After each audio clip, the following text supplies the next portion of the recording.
नमस्कार मित्रांनो, माझं नाव आहे डॉक्टर निलेश पाकले आणि आज आपण चर्चा करणार आहोत आज 2 स्टॉकबद्दल. हे आपण दुसऱ्या किंवा तिसऱ्या आठवड्यापर्यंत या स्टॉकचा तुम्ही विचार करू शकता. म्हणजे आता पहिला आठवडा तर संपलाय. दुसरा आठवडा आणि तिसऱ्या आठवड्यासाठी तुम्ही ह्या स्टॉकचा विचार करू शकता. 2 स्टॉक त्याच्याबद्दल आता मी सुरुवातीपासून टेक्निकल ॲनालिसिस कसं करतो हे तुम्ही बघून घ्या. तशी तुम्ही सवय लावा.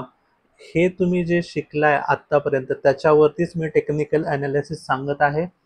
याच्यासुद्धा पेक्षा जास्त ॲडव्हान्स टेक्निकल ॲनालिसिस असतं, ते मी तुम्हाला हळूहळू शिकवेनच.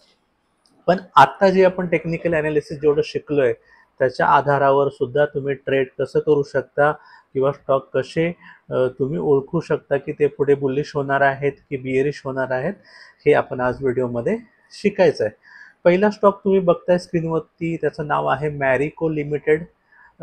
ही FMCG कंपनी आहे आणि त्या सेक्टरमध्ये काम करते. आणि तुम्ही जर इकडे खाली बघाल त्या कंपनीच्या नावाच्या खाली इथे जी पिंक कलरची जी दिसतीये EMA, ती 50 ची EMA आहे. EMA 100 ची ही ग्रीन कलरची आहे. हा व्हॉल्यूम हा 20 दिवसाचा खाली प्लॉट केलाय, हा व्हॉल्यूम आहे. एक्सपोनेन्शियल EMA 200 ची जी आहे ती रेड कलरची आहे आणि EMA 20 ची आहे ती ब्ल्यू कलरची आहे. मी नेहमी जसं प्रत्येक जी EMA आहे मूव्हिंग ॲव्हरेज आहे त्याला कलर फिक्स ठेवलेले आहेत. 20 ची असेल तर ते ब्ल्यू कलरची, 50 ची असेल तर पिंक कलरची, 100 जी असेल तर ग्रीन कलरची आणि सगळ्यात 200 डेची जी EMA आहे ती रेड कलरची करतो मी नेहमी. आता मी पहिल्यांदा काय करतो, कोणताही चार्ट दिसल्यानंतर पहिल्यांदा मी इथे जी ची टाइम फ्रेम आहे त्याला मंथलीवरती करतो. आधी जेव्हा तुम्ही या मंथलीवरती करता तर त्या मंथलीवरती तुम्ही इकडे आता EMA प्लॉट करायची आहे. पण त्याच्या योगायोगाने आपल्याला मंथली काय या स्टॉकचं बायस आहे किंवा त्याचं काय पुढे कॅन्डल सांगते ते पण बघूया. आता तुम्ही हा मंथली चार्ट बघाल तर ही जी कॅन्डल दिसतीये त्याच्या खाली तारीख पण तुम्हाला इथे खाली दिसत असेल, या ठिकाणी तारीख दिसते. तर ही 1/1/2025 ची कॅन्डल आहे. आता ही आजची तारीख का दाखवत नाही तिथे, कारण 1 तारखेपासून महिना चालू झालाय आणि तो संपणार आहे या महिन्याच्या शेवटच्या दिवसाला म्हणजे 31 तारखेला. आणि याच्या आधी तर बघाल तर तुम्ही 2 डिसेंबर 2024 म्हणजे 2 तारखेला ट्रेडिंग सुरू झालं, त्यामुळे 2 डिसेंबर 2024 ही त्याची तारीख आहे. आणि तिथे कुठं तुम्हाला 3, 4, 5 तारीख दिसत नाही, कारण आपण ही एक कॅन्डल जी आहे ती पूर्ण महिन्याची आहे. त्याच्या आधीची पण बघाल तर 1 नोव्हेंबर 2024 म्हणजे 1 तारीख 2 तारीख जो काही पहिला ट्रेडिंग दिवस असतो महिन्याचा, तो त्या कॅन्डलचा दाखवला जातो. आणि त्यानंतर पुढची कॅन्डल आहे ती डायरेक्ट पुढच्या महिन्याची दाखवली जाते. म्हणजे मागच्या डिसेंबर महिन्यामध्ये इथे दोजी तयार झाली आहे किंवा त्याला स्पिनिंग टॉप म्हणू शकतो. त्याच्या आदल्या महिन्यामध्ये म्हणजे नोव्हेंबर महिन्यामध्ये सुद्धा इथे दोजी तयार झालेली आहे. म्हणजे त्याच्या आधी जी रेड कॅन्डल होती, म्हणजे 10व्या महिन्यामध्ये जी रेड कॅन्डल होती, त्यानंतर पुढच्या महिन्यामध्ये म्हणजे 11व्या महिन्यामध्ये रेड कॅन्डल व्हायला पाहिजे होती, ती झाली नाही. तिथे बियर्सना रिजेक्ट केलं गेलं, बुल्सनी रिजेक्ट केलं. कारण कसं आहे की बुल्स आणि बियरची फाईट असते, म्हणजे मार्केट वरती नेणारे आणि मार्केट खाली आणणारे यांच्यामध्ये फाईट चालू असते, बरोबर आहे. तर 10व्या महिन्यामध्ये तर बियर सक्सेसफुल झाले फाईटमध्ये, कारण एवढी मोठी रेड कॅन्डल तयार केली. त्यानंतर 11व्या महिन्यामध्ये त्यांनी प्रयत्न केला पण तो अयशस्वी झाला, कारण तिथे बुल्सनी पण ताकद खूप लावली. कारण दोजी म्हणजे काय आहे की दोजी म्हणजे बुल्सची आणि बियर्सची 50-50% ताकद आहे. आता त्याच्यानंतर पुढच्या महिन्यामध्ये म्हणजे डिसेंबर महिन्यामध्ये परत त्यांची फाईट एक महिनाभर चालली, पण ती पण काय अनडिसिजन झाली, सॉरी इनडिसिजन म्हणतात त्याला. म्हणजे त्याचा डिसिजनच काय झाला नाही. परत त्यांची 50-50% जी लढाई झाली. आणि थोडं मी चार्टला झूम करतो, तर मी जेव्हा पण कॅन्डलवरती माझा कर्सर नेतो, त्यानंतर इकडे या बाजूला या स्टॉकच्या बाजूला ओपन, हाय, लो, क्लोज येतो. म्हणजे समजा मी 10व्या महिन्यातल्या कॅन्डलवर 11व्या महिन्याच्या कॅन्डलवरती नेलं तर तिकडे ओपन बघा 643 रुपये 80 पैसे, हाय 664 रुपये 10 पैसे, लो 579 रुपये 60 पैसे आणि क्लोज 644 रुपये 95 पैसे असं दिसतोय. त्याच्या पुढे बघाल तर हाय 649 रुपये 15 पैसे. म्हणजे जो शेवटच्या महिन्याचा जो हाय आहे तो त्यांनी तोडलेला आहे. म्हणजे 660 रुपये 95 पैसे हा आजचा अर्धवट महिन्याचा हाय आहे. अजून पूर्ण महिना झाला नाही तरी आणि मागचा जो हाय होता तो 649 आणि आता जो क्लोज आहे तो 660 आहे. म्हणजे मागचा जो हाय होता, मग या हायची इथे तुम्हाला कॅन्डल दिसत असेल. ही कॅन्डल थोडं मी तिथे आडवी एक कॅन्डल काढतो छोटीशी, म्हणजे तुम्हाला कळेल. हा जो आहे हा शेवटच्या महिन्याचा हा शेवटच्या महिन्याचा हाय दिसतोय. लाल कॅन्डल लाल लाईन, आणि त्याला ह्या ग्रीन कॅन्डलने तोडलंय. म्हणजे दोन दोजी तयार झाल्यानंतर एक ग्रीन कॅन्डल तयार होते. तर इथे एक बुलिशनेस आहे, कारण रेड कॅन्डल नंतर रेड कॅन्डल तयार व्हायला हवी होती, ती झाली नाही. पुढच्या महिन्यामध्ये रेड कॅन्डल व्हायला हवी होती, ती झाली नाही. म्हणजे इथे कुठेतरी 50-50% ताकद आहे दोघांची. आणि या कॅन्डलनं हे प्रूव्ह करून दाखवलं की ही 50% ताकद आहे ती बुलची आता वाढत आहे आणि बिअरची ताकद 50% पेक्षा कमी होत आहे, हे या कॅन्डलनी दाखवलं. आणि या 2 ते 3 महिन्यामध्ये या ब्ल्यू कॅन्डलला ब्ल्यू लाईनला ही जी 20 दिवसाची किंवा 20 महिन्यांची EMA आहे, ती ब्ल्यू लाईन जी आहे ती ह्या 3 महिन्यामध्ये 4 महिन्यामध्ये अजिबात तुटली नाही. या सगळ्या कॅन्डल या ब्ल्यू लाईनच्या वरती आहे. म्हणजे आता याच्यातून आपल्याला समजते की इथे कुठेतरी बुलिशनेस आहे किंवा बिअर्सची ताकद कमी झाली आहे आणि बुलची ताकद वाढली आहे, हे आपल्याला इथे दिसून येते. आता मी पुढची नेक्स्ट स्टेप काय करतो, आता हे तर झालं आपण मंथली चार्टवरती ॲनालिसिस केलं. आता मी काय करतो, मी एक हॉरिझॉन्टल लाईन काढतो या ब्ल्यू लाईनवरती. एक्झॅक्टली इथे मी ब्ल्यू लाईन काढली आहे. थोडं मी जाड बनवतो. ही बरोबर ही जी ब्ल्यू लाईन EMA आहे त्याच्यावर ही आडवी लाईन ब्ल्यू लाईन काढलेली आहे आणि तिला मी दुसऱ्या इथे बघाल तर तुम्ही इथे दुसऱ्या लाईनमध्ये जाऊन मी तिला डॉटेड बनवतो. डॉटेड म्हणजे मध्ये मध्ये नसलेली लाईन, डॉटेड लाईन बनवली. आता याचा अर्थ होतो की ही जी डॉटेड लाईन आहे ती 20 मंथची मुव्हिंग ॲव्हरेज आहे, बरोबर. आता आपण पुढे जाऊया, कारण हा शेवटची आहे त्याच्यावरतीच आहे म्हणून मी एकदाच केली. खालची पण तुम्ही करू शकता. जर खालचा तुम्हाला कलर करायचा असेल तो याच्यावर ठेवायचा. ही 50 महिन्यांची आहे, तर इकडे आपल्याला कलर तो पिंक करायला लागेल कारण आपण पिंकवर केलेला आहे. मग तर ह्या डॉटेड लाईन्स म्हणजे माझ्या दृष्टिकोनातून महिन्याच्या मुव्हिंग ॲव्हरेज आहेत. लक्षात आलं. आता आपण जाऊया वीकलीवरती. आता आपण वीकलीवरती जातोय. आता वीकलीवर गेल्यावर आपल्याला हे दिसतंय की ही जी एवढी मस्त मारूबोजूत कॅन्डल तयार झाली आहे. आता वीक म्हणजे काय बघा, 30/12/2024 ते मागचा जो शुक्रवार होता म्हणजे कालची 3/1/2025 एवढ्या आठवड्याला हा शेवटचा आठवडा होता. त्याच्या आधीचा आठवडा कधी, 23/12/2024 ते पुढचे 5 दिवस हा एक आठवडा, कारण 5 दिवसच आपलं ट्रेडिंग चालतं, शनिवार रविवार सुट्टी असते, बरोबर. तर हे म्हणजे आता ह्या कॅन्डलकडे तुम्ही बघाल तर हे जे शेवटच्या ज्या कॅन्डल आहेत, म्हणजे ही कॅन्डल असो, ही कॅन्डल असो, ही कॅन्डल असो, ही कॅन्डल असो, ही कॅन्डल असो, सगळ्यांचे जे हाय आहेत हे ह्या कॅन्डलचं सोडून हे शेवटचे 1 2 3 4 समजा ह्या 4 कॅन्डल, ह्या चार कॅन्डल आहेत. त्या चारही कॅन्डलचे हाय तोडलेले आहेत आणि त्यावर या कॅन्डलनी क्लोज दिला आहे आणि ही कॅन्डल जवळपास 99% मारूबोजूर तयार झालेली आहे. हे तुम्हाला लक्षात आलं, म्हणजे याच्यामध्ये बुलिशनेस आलेला आहे. दुसरी गोष्ट काय याच्यामध्ये आणखीन, ही जी 20 आठवड्यांची EMA आहे ही ब्ल्यू कलरची, त्याला पण त्यांनी तोडलेला आहे. लक्षात आलं.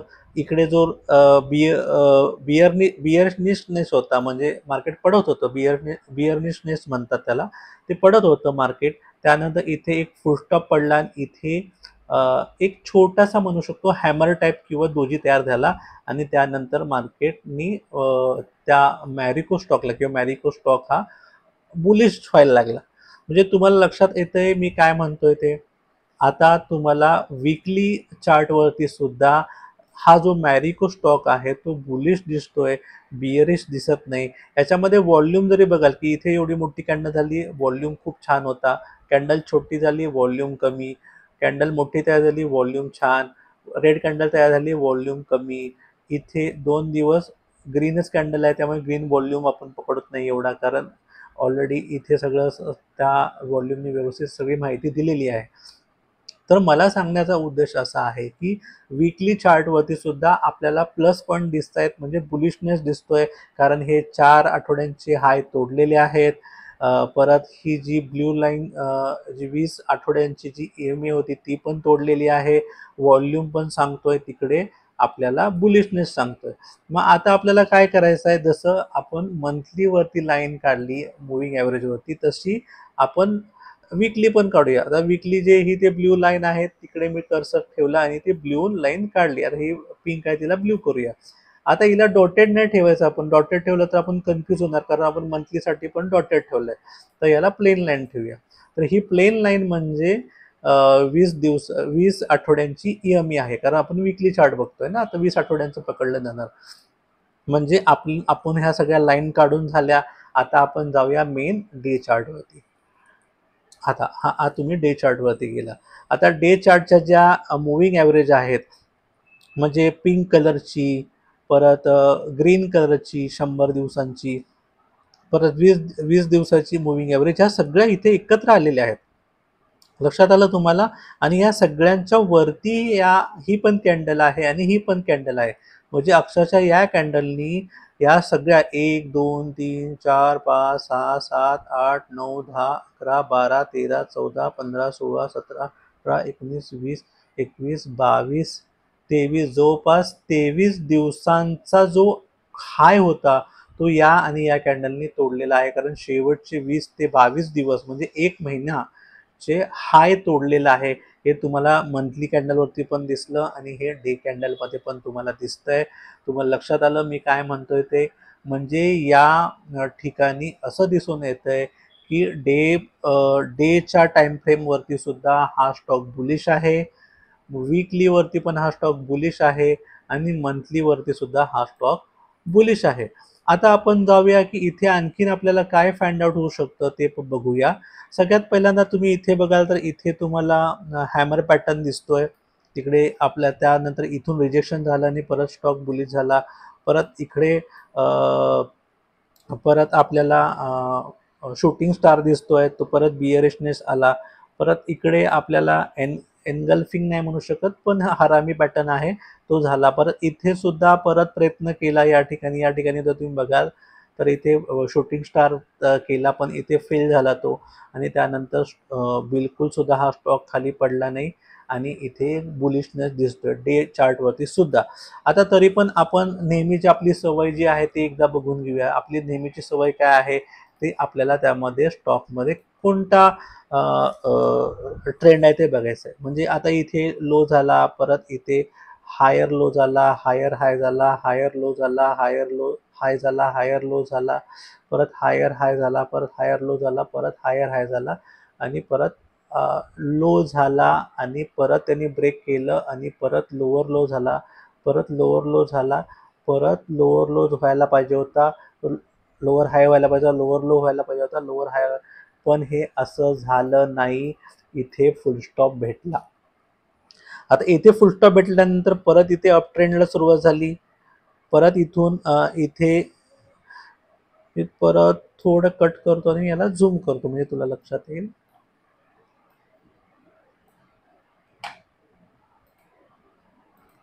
आता इथून रिजेक्शन मिळालं इथपर्यंत ते तुम्हाला कळालं. परत इथून वरती गेला, परत इथे शूटिंग स्टार तयार झाला, परत खाली आलं, परत इथून रिजेक्शन मिळालं. म्हणजे हा जो पॉईंट आहे 20 महिन्याची EMA, 20 मंथ EMA ही डॉटेड लाईन आपण लक्षात ठेवली आहे. ब्ल्यू कलरची जी डॉटेड लाईन आहे ती 20 दिवसाची EMA आहे. याला रिजेक्शन मिळालं आणि इथून आता स्टॉक इथे आहे, या लेवलला आहे. बरोबर, हे तुम्हाला कळालं. म्हणजे इथे बियरिशनेसला किंवा स्टॉक खाली पडायला किंवा डाऊन ट्रेंडला कुठेतरी फुल स्टॉप लागलेला आहे आणि त्याच ठिकाणी आपण कुठल्या पण स्टॉकमध्ये एंट्री घेतो हे आपण यापूर्वी पण मी तुम्हाला समजावून सांगितलेलं आहे. आता मी कालच जो व्हिडिओ एक पोस्ट केला त्याच्यामध्ये तुम्हाला मी एक पॅटर्न सांगितला होता, तो म्हणजे झेंडा पॅटर्न किंवा फ्लॅग पॅटर्न. आता इथे बघाल तर तुम्हाला इथे झेंड्याची दांडी दिसते, ही आहे झेंड्याची दांडी. हे काय आहे? झेंडा आहे, दिसतोय? म्हणजे इथे झालाय फ्लॅग पॅटर्न, आणि फ्लॅग हा कोणता आहे? बुलिश फ्लॅग आहे. म्हणजे यांनी ऑलरेडी इथे ब्रेकआउट पण दिलाय, म्हणजे ह्या फ्लॅग मधून तो बाहेर पण आलाय. म्हणजे हा स्टॉक जरी खाली परत रिट्रेस झाला तरी तो परत इथे जो शेवटचा जो हाय आहे तसा त्या लेवलला पोचणारच आहे. भले त्याला 1 आठवडा लागो, 2 आठवडा लागो किंवा मॅक्स टू मॅक्स 3 आठवडे लागो, पण हा तिथे पोचणार आहे. म्हणजे तुम्हाला ओव्हरऑल सगळं कळालं की मी तुम्हाला काय समजावून सांगतोय. आता मी थोडं आणखीन डिटेलमध्ये माहिती देतो. मी एका परत डिलिव्हरी क्वांटिटीच्या पेजवर जातोय. आता याची लिंक तुम्हाला मी पाठवेनच. बघा इथे लिहिलंय की security wise price volume and deliverable position data. आता याच्यामध्ये जर आपण एखाद्या स्टॉकचं नाव टाकलं, आता समजा आपण मॅरिको बद्दल स्टडी करतोय, तर मी इथे मॅरिको टाकल्यानंतर मॅरिको ड्रॉपडाऊन मध्ये तुम्हाला दिसतंय. इथे मी क्लिक करणार तर इथे जो टाइम फ्रेम दिलाय की 1 दिवसाचा तुम्हाला डेटा पाहिजे, 1 वीकचा पाहिजे, 1 महिन्याचा पाहिजे किंवा 3 महिन्याचा पाहिजे, तर आपण एक महिन्याचा पकडूया, कारण आपण मंथली कॅन्डलवरती पण बघितलं. तर हा जो आहे तो पूर्ण मॅरिकोचा डेटा आहे. इथं मॅरिको सिम्बॉल लिहिलेला आहे. इथे बघाल तर तारखा लिहिलेल्या आहेत. परत ओपन, हाय, क्लोज, लो, प्राइस ह्या सगळ्या प्राइस लिहिलेल्या आहेत. इकडे इकडे सगळ्या शेवटच्या ह्या टेबलमध्ये किंवा चार्टमध्ये तुम्हाला डिलिव्हरेबल क्वांटिटी आणि percentage delivery to traded quantity म्हणजे डिलिव्हरी पर्सेंटेज आहे. तर मी थोडं खाली गेल्यानंतर हा जो सगळ्यात शेवटचा जो कॉलम दिसतोय त्याच्यामध्ये लेटेस्ट डेटा आहे, म्हणजे 3 जानेवारी म्हणजे कालचा डेटा, 2 तारीख, 1 तारीख, 31 डिसेंबर, 30 डिसेंबर असा डेटा दिसतोय. आणि तुम्ही जर याकडे लक्ष द्याल डिलिव्हरी पर्सेंटेजवरती, तर तुम्हाला लक्षात येईल की तिकडे 51%, 59%, 58%, 63%, 57%, 58%, इथे 50%च्या जवळ, इथे 54, ही 47, 60. म्हणजे तुम्ही इथे डेटा बघाल तर एवढ्या पर्सेंटेजमध्ये लोकांनी तिथे डिलिव्हरी घेतली आहे. डिलिव्हरी घेतली आहे म्हणजे तो स्टॉकला बाय केलाय आणि त्याची डिलिव्हरी घेतलेली आहे. हे आपल्याला त्या कॅन्डलवरून कळतंय. सेलची पण डिलिव्हरी घेता येऊ शकते, पण बायची डिलिव्हरी घेतली असं आपण समजून जाऊया. आणि तुम्हाला या गोष्टीवरून काय समजतंय की आपल्याला मंथली चार्टवरती, वीकली चार्टवरती आणि डेली चार्टवरती आपल्याला EMA वरून, व्हॉल्यूमवरून, परत फ्लॅग पॅटर्नवरून, डिलिव्हरी क्वांटिटीवरून आपल्याला हे दिसतंय की या स्टॉकमध्ये कुठेतरी अपमूव्ह येणार आहे आणि त्याचे मूव्ह होण्याचे किंवा बिअरिशनेस असण्याचे चान्सेस फार कमी आहेत. आता एखादी न्यूज आली तर काही होऊ शकतं, पण ज्याप्रमाणे जो डेटा आपण सांगतोय त्याप्रमाणे हा स्टॉक बुलिश वाटतोय, हे तुम्ही लक्षात घ्या. आता मी डायरेक्ट जातोय दुसऱ्या स्टॉकवरती. ज्या स्टॉकवरती आपण लक्ष घातलं पाहिजे तो दुसरा स्टॉक आहे max health care institute limited. त्याला मॅक्स हेल्थ या नावाने सिम्बॉल आहे.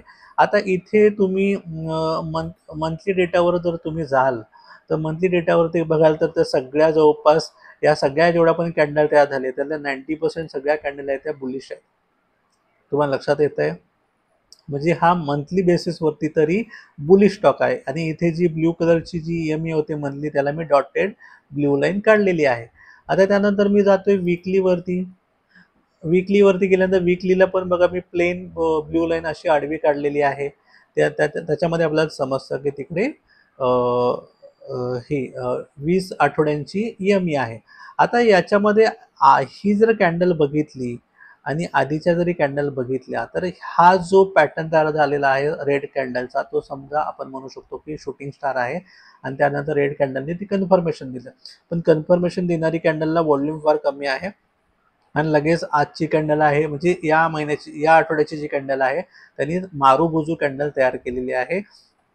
त्यामुळे तुम्हाला समजत असेल की या स्टॉकमध्ये बुलिशनेस आहे. म्हणजे अजून सुद्धा ही 20 आठवड्यांची जी मूव्हिंग ॲव्हरेज आहे ब्लू कलरची, ती पण यांनी तोडलेली दिसत नाही. आता हे सगळे जी गोष्टी आहेत त्या सगळे हेच सांगतायत की इथे बुलिशनेस आहे. आणि डे डे चार्टवरती गेल्यानंतर सुद्धा आपल्याला इथे लक्षात आलं असेल की इथे खाली स्टॉकला पाडण्याचा प्रयत्न केला. आता समजा इथे जर गेलो आपण, तर याच्यामध्ये तुम्हाला प्युअरली हा स्टॉक बुलिश आहे हेच दिसतंय. कारण आपण जेव्हा लो हा higher low, higher low, higher high, higher low,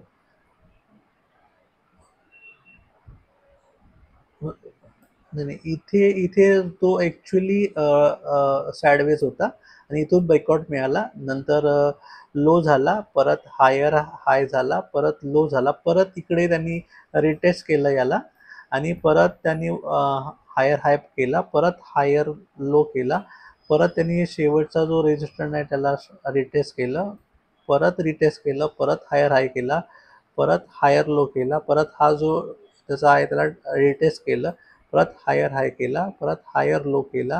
म्हणजे हा गोष्ट आहे त्याला रिटेस्ट करू शकतो. समजा हा जरी स्टॉक खाली पडला तर इथे परत रिटेस्ट होऊ शकते आणि परत हा स्टॉक वरती जाऊ शकतो किंवा डायरेक्ट वरती जाऊ शकतो. हे असं यामध्ये दिसतंय. आता इथे कुठेही बघाल तर तुम्ही इथे 20 दिवसाची EMA जी मंथली आहे आणि ही डेली आहे आणि 50 दिवसाची ही जी EMA आहे त्याला कुठे पण तोडायचा प्रयत्न केला तर तो यशस्वी झालेला नाही पूर्णपणे. इथे यशस्वी झाला पण दुसऱ्या दिवशी लगेच इथे हॅमर पॅटर्न तयार झाला आणि बुलिशनेस आला. इकडे पण प्रयत्न झाला पण इथे पण बघा रेड कॅन्डल आहे ती हॅमर झाला आणि परत इथे बुलिशनेस आला. आता इथे जर तुम्ही सध्या चार्ट पॅटर्न बघाल तर हा समजा फ्लॅग पॅटर्नची दांडी समजा आणि हा जो आहे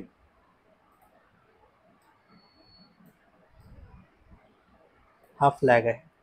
म्हणजे ही दांडी आणि हा वरचा कपडा आणि इथे ऑलरेडी ब्रेकआउट दिलेला आहे. आणि व्हॉल्यूम बघाल तर तुम्ही